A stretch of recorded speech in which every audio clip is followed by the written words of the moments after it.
안녕하십니까. 2월 20일 오전 11시를 가리키는 시간입니다.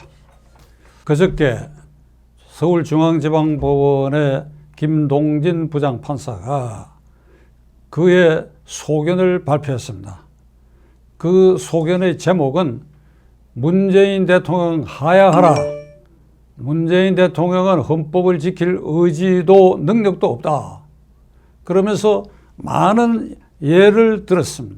시간관계상 한 가지 예를 들자면 조국에 대해서, 조국 씨에 대해서 내가 엄청난 마음의 빚을 지고 있다, 이런 말을 함으로써 조국이란 사람을 중심으로 어둠의 권력이 행사되도록 대통령이 방조하고 있다.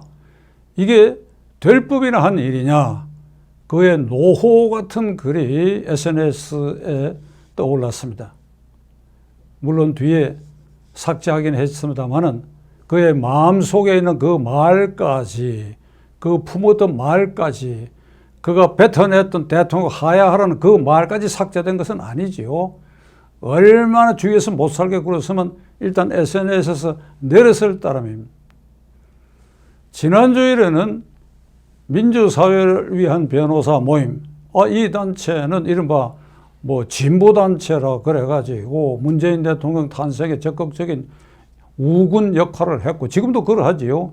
그런데 최근에 민변은 몇 가지 문제에 있어서 비판하기 시작했고, 그중에 권경애 변호사는 1월 29일에 울산시장 부정선거와 관련해서 검찰이 기소한 71쪽의 그 공소장 그 자체가 문재인 대통령의 탄핵 발의 문서다, 탄핵 고발 문서다, 이렇게 아주 놀라운 말을 했습니다.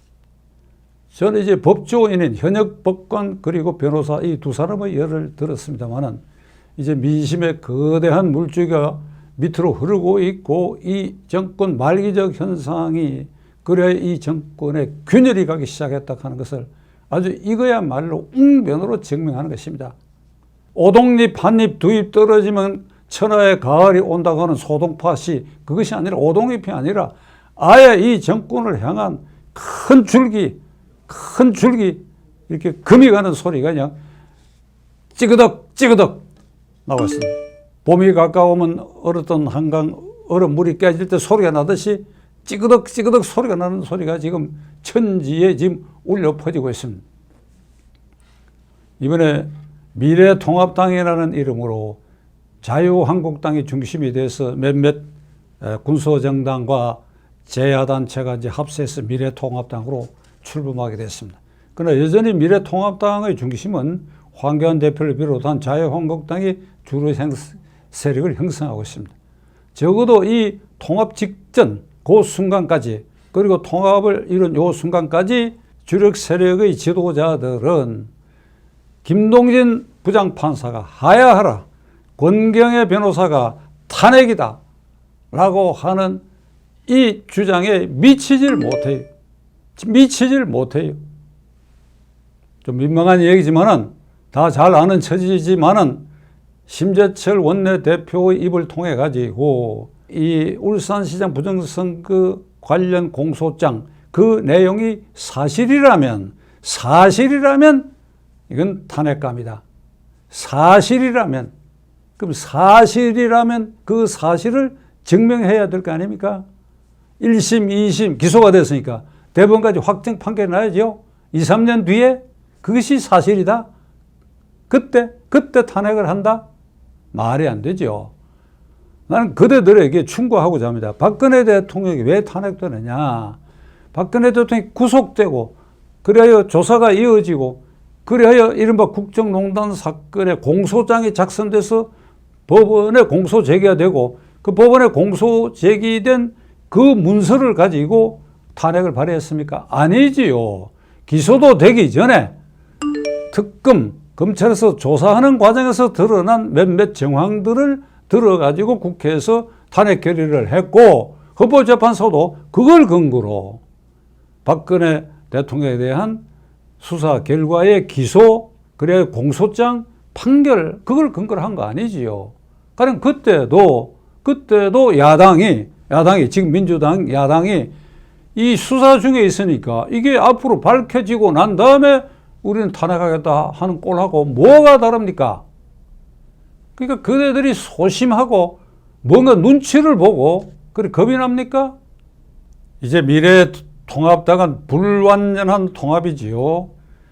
장기표 원장이 이렇게 떨어져 나갔다가 다시 돌아오긴 했습니다만은 전체적 불완전하지요. 조원진, 이원의 평화당이 공화당이 아직 밖에 있고 이 반드시 단일화하겠다고 하지만은 이 김문수 대표의 자유통일당도 지금 밖에 있습니다. 이건 불완전한데 그러나 이 통합당은 지금 이 단계에서 사의즉생의 각오로 그걸 국민들에게 보이지 않은 그래야 정책 그리고 진행되고는 공천 국민에게 감동을 주는 일들을 여러분들은 만들어내야 됩니다. 감동을 생산해야 됩니다. 불완전 통합이고 지금까지 대통령에 대한 공격의 고삐가 느슨했다고 한다면 이걸 꽉 조여서 아주 강하게 나가 그래야 국민을 감동시키고 남은 공천 과정에서 지도자들이 희생 헌신하는 모습을 보여야 할 것입니다.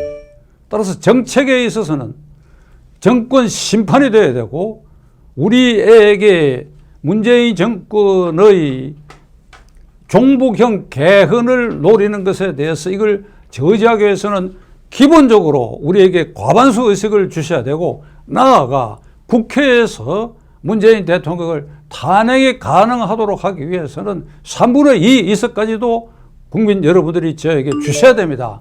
라고 하는 이런 결기 있는 그런 모습을 보여야 됩니다. 지금 진행되고 있는 공천 과정에 유감스러운 게 많이 있죠. 뭐 지나간 일이지만은 1월 3일 날 떠밀리듯이 황교안 대표가 험지에 출발하겠다. 험지. 종로구라고 특정하지 않고.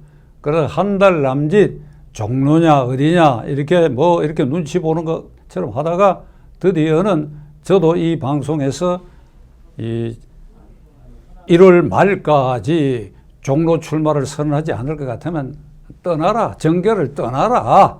그런 우유부단한 모습으로 이 태평시대도 아니고 말이야 자유민주주의 체제를 지키느냐 못 지키느냐 하는 이 아주 결정적 순간에 있으면서 제1야당의 대표가 그런 모습을 보일 것 같으면 떠나라. 떠나고 나면 다음에 방법이 생겨나 남아있는 사람들이 그랬더니 그는 종로에 나가기로 이렇게 결단하고 표명을 했는데 그 종로 출마가 효과가 반감이 됐어. 아주 유감스러운 겁니다. 최고 지도자 레벨에 있는 사람의 말과 행동 하나가 그 세력 전체, 그 당 전체에 주는 이게 긍정적이고 부정적인 효과가 어떻다 하는 거 우리는 체험으로 잘 알고 있습니다. 그 다음에 홍준표 대표는 느닷없이 고향인 밀양, 창녕, 함안, 일영에 거기에 좀 외람된 표현이지만은 기어 들어가가지고 나 여기서 지금까지 내가 험지를 돌아다니면서 당에 봉사했지 않느냐. 나 한 번쯤은 편하게 국회 들어가야 되겠다. 이게 태평성대도 아닌데 기가 차서 기가 찰 일이죠. 그냥 민심이 욱박지르듯이 해서 양산, 물론 밀양, 창녕 거기보다 훨씬 어렵지요. 그렇게 해서 김두관, PK 지역의 대표 선수로 나선 김두관하고 대결하겠다. 그러니까 홍준표 대표도 한 50% 효과가 감쇄되는 모습을 보였습니다. 그 다음에 총리 후보 지명까지 했던 김태호 전 경남지사, 이 사람은 도대체 뭐 하는 사람인지 알 수가 없어요. 아직 이게 전국적 단위의 지도자로 올라섰지는 않았지만은 그래도 PK 지역에서는 잘 알려져 있다.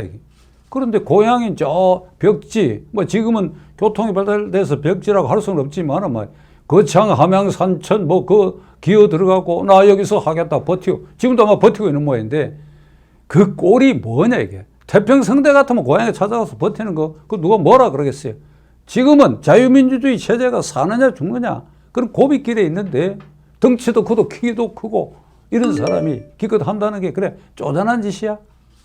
그대는 하다못해 창원 성산에 민주당과 정의당이 합세해서 당선시킨 그 중에서도 야세가 비교적 우세하다는 그런 지역이라도 가시오. 지금이라도. 이현주 의원에 대해서 부득이 한마디 안 할 수가 없습니다. 이현주 의원은 지금 여성 지도자로서 전국적 지명도를 어느 수준으로 올려놓은 국회의원이면 광명에서 민주당으로 당선돼가 그 뒤에 무소속이 되고 그래요 문재인 정권에 대해서 야멸찬 비판의 선두에 서서 유튜브를 통해서 국회 발언을 통해서 그런 활발한 노력을 했습니다. 이번 통합 과정에서 국회 의석을 가진 1인 정당이지만은 그것을 자유한국당이 아주 거의 대등하게 취급해서 통합에 그래요 그 지도자 반열에 올려 세웠습니다. 그런데 이은주 의원이 고등학교까지 다녔던 부산 영도에 나가겠다는 것입니다. 지금 현재 분위기로 제가 장담컨대 부산 영도 중구 그곳은 지금 김무성 의원이 출마를 포기한 1년여 사이에 법조인을 비롯해서 아주 노력을 열심히 한 사람들이 있습니다. 그 가운데 여론조사를 해서 가장 나은 사람을 공천하면 그건 쉽게 당선될 수가 있습니다. 이은주 의원을 굳이 고등학교까지 거기에 연구했다고 해서 내려보내가지고 그 지역을 확보할 만큼 전략적으로 고려할 지역이 아닙니다. 그런데 그 이은주 의원이 거기 내려가는 마음을 제가 이해 못하는 바가 아닙니다. 내가 이만큼 고생했으니까 한 번쯤 쉽게 대봐야 되겠다. 근데 지금 이번 주에 들어와서 저항이 생기기 시작했어요. 저항이 생기면 쉽게 내려가서 쉽게 되기가 어려워집니다. 그러면 어떻게 되느냐? 이은주 의원은 초심으로 돌아가서 광명 그 선거구에 나가거나 그 선거구에 나가지 못할 여러 복잡한 사정이 있다고 한다면 이 수도권의 험지에 그거 나가서 깃대를 꽂아야지요. 그래야 여성 지도자로서 한 번 더 우뚝 서는 것입니다. 그리고 삭발도 하고 지금까지 반정부 투쟁에 앞장섰던 사람이 기껏 한번 꽃가마를 타고 내가 고등학교까지 연고가 있는 부산 영도에 나가겠다? 이게 숨어 들어가는 꼴이 돼요.